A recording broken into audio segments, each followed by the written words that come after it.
Welcome back. Online ಗೇಮ್ಗೆ ಬಲಿಯಾಗೋರ ಸಂಖ್ಯೆ ದಿನದಿಂದ ದಿನಕ್ಕೆ ಏರಿಕೆಯಾಗ್ತಾ ಇದೆ. ಆನ್ಲೈನ್ ಗೇಮ್ ಹುಚ್ಚಿಗೆ ಒಂದೇ ದಿನ ಇಬ್ಬರು ಆತ್ಮಹತ್ಯೆ ಮಾಡಿಕೊಂಡಿದ್ದಾರೆ.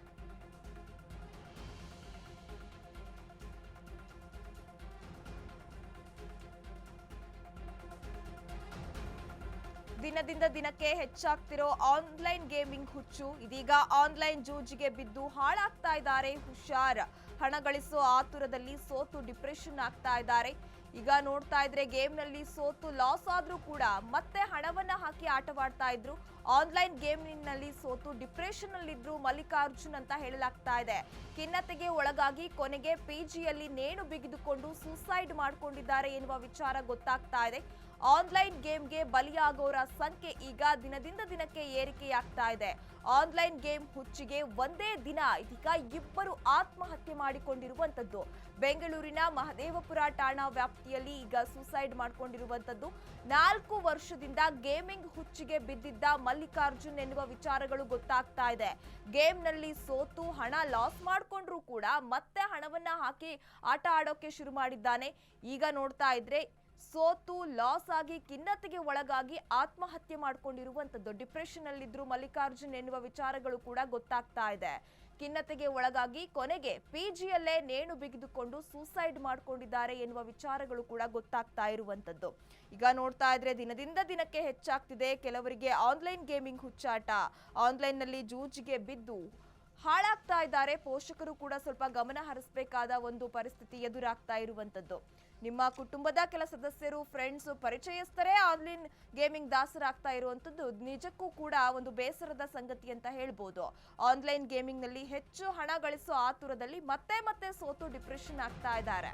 ಆನ್ಲೈನ್ ಗೇಮ್ ಹುಚ್ಚಿಗೆ ಬಿದ್ದು ಆಟೋ ಡ್ರೈವರ್ ಆತ್ಮಹತ್ಯೆ ಮಾಡಿದ್ದಾರೆ. ಬೆಳ್ಳಂದೂರು ಠಾಣಾ ವ್ಯಾಪ್ತಿಯಲ್ಲಿ ಆಟೋ ಡ್ರೈವರ್ ಸೂಸೈಡ್ ಮಾಡಿಕೊಂಡಿರುವಂತದ್ದು. ಬಳ್ಳಾರಿಯಿಂದ ಬಂದು ಬೆಂಗಳೂರಿನಲ್ಲಿ ವಾಸವಾಗಿದ್ರು ಡ್ರೈವರ್ ಎನ್ನುವ ವಿಚಾರ ಗೊತ್ತಾಗ್ತಾ ಇದೆ. ಆಟೋ ಓಡಿಸ್ಕೊಂಡು ಕುಟುಂಬವನ್ನ ಸಾಗಿಸ್ತಾ ಇದ್ದ ಡ್ರೈವರ್. ಆದ್ರೆ ಇದರ ನಡುವೆ ಇತ್ತೀಚೆಗೆ ಆನ್ಲೈನ್ ಗೇಮ್ ಹುಚ್ಚಿಗೆ ಬಿದ್ದಿದ್ರು ಎನ್ನುವ ವಿಚಾರಗಳು ಕೂಡ ಗೊತ್ತಾಗ್ತಾ ಇದೆ. ಆನ್ಲೈನ್ ಗೇಮ್ ನಲ್ಲಿ ಲಾಸ್ ಆದ ಹಿನ್ನೆಲೆ ನೇಣಿಗೆ ಶರಣಾಗಿರುವಂತದ್ದು. ಈಗ ಘಟನಾ ಸ್ಥಳಕ್ಕೆ ಬೆಳ್ಳಂದೂರು ಪೊಲೀಸರು ಭೇಟಿ ಕೊಟ್ಟು ಪರಿಶೀಲನೆಯನ್ನ ಮಾಡ್ತಾ ಇದ್ದಾರೆ. ಆನ್ಲೈನ್ ಗೇಮ್ ಹುಚ್ಚಿಗೆ ಬಿದ್ದು ಆಟೋ ಡ್ರೈವರ್ ಕೂಡ ಸೂಸೈಡ್ ಮಾಡಿಕೊಂಡಿರುವಂತದ್ದು. ಪತ್ನಿ, ಇಬ್ಬರ ಮಕ್ಕಳ ಜೊತೆ ಬೆಂಗಳೂರಿನಲ್ಲಿ ವಾಸವಿದ್ರು ವ್ಯಕ್ತಿ. ಆಟೋ ಓಡಿಸ್ಕೊಂಡು ಕುಟುಂಬವನ್ನ ಸಾಕ್ತಾ ಇದ್ರು.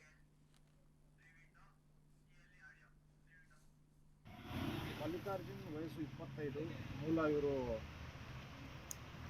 ವಿಜಯನಗರ ಜಿಲ್ಲೆಯವರು. ಪಿಜಿಯಲ್ಲಿ ಮಹದೇವಪುರ ಪೊಲೀಸ್ ಠಾಣೆಯ ಹೆಸರಾಗಿನ ಪಿಜಿಯಲ್ಲಿ ನೇಣು ಹಾಕಿಕೊಂಡು ಆತ್ಮಹತ್ಯೆ ಮಾಡಿಕೊಂಡಿರ್ತಾರೆ. ಸದರಿಯವರ ಸಂಬಂಧಿಕರಿಂದ ಫಿರ್ಯಾದಿಯನ್ನು ತೆಗೆದುಕೊಂಡು ಮಹದೇವಪುರ ಪೊಲೀಸ್ ಠಾಣೆಯಲ್ಲಿ ದಾಖಲು ಮಾಡಿದ್ದಾರೆ. ಸುಮಾರು ಅವರಿಗೆ 4 ವರ್ಷಗಳಿಂದ ಆನ್ಲೈನ್ನಲ್ಲಿ ಇನ್ವೆಸ್ಟ್ಮೆಂಟ್ ಮಾಡಿಕೊಂಡು ಸ್ಪೆಷಲಿ ಗೇಮಿಂಗ್ ಆ್ಯಪ್ಗಳಲ್ಲಿ ಹಣವನ್ನು ತೆಗೆದುಕೊಂಡು ಲಾಸ್ ಆಗಿದ್ದಾರೆ. ಅದರ ಪರಿಣಾಮವಾಗಿ ಆತ್ಮಹತ್ಯೆ ಮಾಡಿಕೊಂಡು ಮಾಹಿತಿ ಕೊಡ್ತೀವಿ. ಏನು ಕೆಲಸ ಮಾಡ್ತಿದ್ದೆ ಸರ್? ಮತ್ತೆ ಫ್ಯಾಮಿಲಿ ಅವ್ರು ಮೆಡಿಕಲ್ ಅಸಿಸ್ಟೆಂಟ್ ಆಗಿ ಕೆಲಸ ಮಾಡ್ತಾ ಇದ್ದಾರೆ ಸರ್. ಎಷ್ಟು ಲಾಸ್ ಆಗಿತ್ತು ಅಂತ ಅದ್ರ ಬಗ್ಗೆ ಮಾಹಿತಿ ಸಂಗ್ರಹಣೆ ಮಾಡ್ತಾ ಇದ್ದೀವಿ.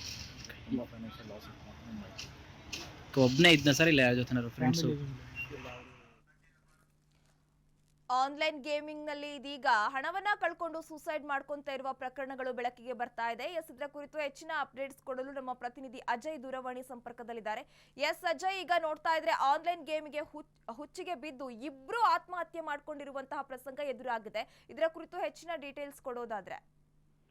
ಖಂಡಿತವಾಗ್ಲೂ ಸುರಭಿ, ಏನೋ ಈ ಒಂದು ಆನ್ಲೈನ್ ಗೇಮಿಂಗು ಈಗ ಪ್ರತಿಯೊಬ್ಬರಿಗೂ ಕೂಡ ಒಂದ್ ರೀತಿ ಚಟ ಆಗಿದೆ ಅಂದ್ರೆ ಅದು ತಪ್ಪಾಗಲ್ಲ. ಯಾಕಂದ್ರೆ ಪ್ರತಿದಿನ ಒಬ್ರಲ್ಲೊಬ್ರು ಈಗಾಗ್ಲೇ ಸೂಸೈಡ್ ಕೂಡ ಮಾಡ್ಕೊಂತಿದ್ದಾರೆ. ಇನ್ನು ರಾಜ್ಯ ಸರ್ಕಾರ ಇದ್ರ ಬಗ್ಗೆ ಒಂದು ಅಂಕಿಅಂಶವನ್ನು ಕೂಡ ಬಿಡುಗಡೆ ಮಾಡಿದೆ. ಅದರಲ್ಲೂ ಕೂಡ ಪ್ರತಿದಿನ ಏನು ರಾಜ್ಯದಲ್ಲಿ 5 ರಿಂದ 6 ಜನ ಆನ್ಲೈನ್ ಗೇಮ್ಗೆ ಬಲಿಯಾಗ್ತಿದ್ದಾರೆ ಅನ್ನೋ ಮಾಹಿತಿ ಕೂಡ ರಾಜ್ಯ ಸರ್ಕಾರ ಕೂಡ ಕೊಟ್ಟಿರುವಂತದ್ದು. ಈಗ ಕಳೆದ 2 ದಿನಗಳ ಹಿಂದೆ ಕೂಡ ಈ ಒಂದು 2 ಕೂಡ ಘಟನೆ ನಡೆದಿರುವಂತದ್ದು. ಓರ್ವ ಆಟೋ ಚಾಲಕನಾಗಿರ್ತಾನೆ, ಬೇರೆ ಜಿಲ್ಲೆಗಳಿಂದ ಬಂದು ಇಲ್ಲಿ ಏನೋ ಜೀವನವನ್ನ ಸಾಗಿಸ್ತಾ ಇರ್ತಾನೆ. ಆದ್ರೆ ಆತ ಕೂಡ ಆನ್ಲೈನ್ ಗೇಮಿಗೆ ಬಿದ್ದು ಸಾಕಷ್ಟು ಹಣವನ್ನ ಇಲ್ಲಿ ಏನು ಖರ್ಚು ಮಾಡಿರ್ತಾನೆ. ಹೀಗಾಗಿ ಆತ ಕೂಡ ಈಗಾಗ್ಲೇ ಏನು ಆತ್ಮಹತ್ಯೆ ಮಾಡ್ಕೊಂಡಿರುವಂತದ್ದು. ಇದ್ರ ಜೊತೆಗೆ ಒಬ್ಬ ಲ್ಯಾಬ್ ಟೆಕ್ನಿಷಿಯನ್ ಆಗು ಕೂಡ ಆತ ವರ್ಕ್ ಮಾಡ್ತಾ ಇರ್ತಾನೆ, ಮಲ್ಲಿಕಾರ್ಜುನ್ ಅಂತ ಹೇಳಿ. ಆತ ಕೂಡ ಎಜುಕೇಟೆಡ್ ಆಗಿರ್ತಾನೆ. ಆತ ಕೂಡ ಈ ಒಂದು ಆನ್ಲೈನ್ ಏನು ರಮ್ಮಿ ಆಗಿರ್ಬೋದು ಮತ್ತೆ ಇನ್ನಿತರೆ ಬೆಟ್ಟಿಂಗ್ ಆಪ್ ಗಳನ್ನ ಉಪಯೋಗಿಸ್ತಾ ಇರ್ತಾರೆ, ಅದಕ್ಕೂ ಕೂಡ ದಾಸರಾಗಿರ್ತಾರೆ. ಹೀಗಾಗಿ ಆತ ಕೂಡ ಏನು ಸಾಕಷ್ಟು ಒಂದ್ ರೀತಿ ಆತ ತೊಡಗಿಸ್ಕೊಂಡಿರ್ತಾನೆ ಆ ಒಂದು ಆನ್ಲೈನ್ ಗೇಮಿಂಗ್ ಅಲ್ಲಿ. ಹೀಗಾಗಿ ಪ್ರತಿದಿನ ಆನ್ಲೈನ್ ಗೇಮ್ ಅನ್ನ ಆಡ್ತಾ ಇರ್ತಾನೆ. ಇದ್ರ ಬಗ್ಗೆ ಅವರ ಮನೆಯಲ್ಲೂ ಕೂಡ ಸಾಕಷ್ಟು ಬರೀ ಗಲಾಟೆ ಕೂಡ ಆಗಿರುತ್ತೆ. ಹೀಗಾಗಿ ಆತ ಕೂಡ ಮನನೊಂದು ಡಿಪ್ರೆಷನ್ಗೂ ಕೂಡ ಹೋಗಿದ್ದ ಅನ್ನೋ ಮಾಹಿತಿ ಕೂಡ ಇರುವಂತದ್ದು. ಹೀಗಾಗಿ ಆತ ಕೂಡ ಈಗಾಗಲೇ ಸೂಸೈಡ್ ಕೂಡ ಮಾಡ್ಕೊಂಡಿರುವಂತದ್ದು. ಇನ್ನು ಈ ಎರಡೂ ಪ್ರಕರಣ ಕೂಡ ಏನು ವೈಟ್ ಫೀಲ್ಡ್ ಭಾಗದಲ್ಲಿ ಕೂಡ ಆಗಿರುವಂತದ್ದು. ಈಗ ಸದ್ಯ ಪೊಲೀಸರು ಕೂಡ ತನಿಖೆಯನ್ನ ಮುಂದುವರಿಸಿದ್ದಾರೆ ಅಂತಾನೆ ಹೇಳ್ಬೋದು Surabhi. Okay, thank you Ajay ತಮ್ಮೆಲ್ಲ ಡೀಟೇಲ್ಸ್ಗೆ.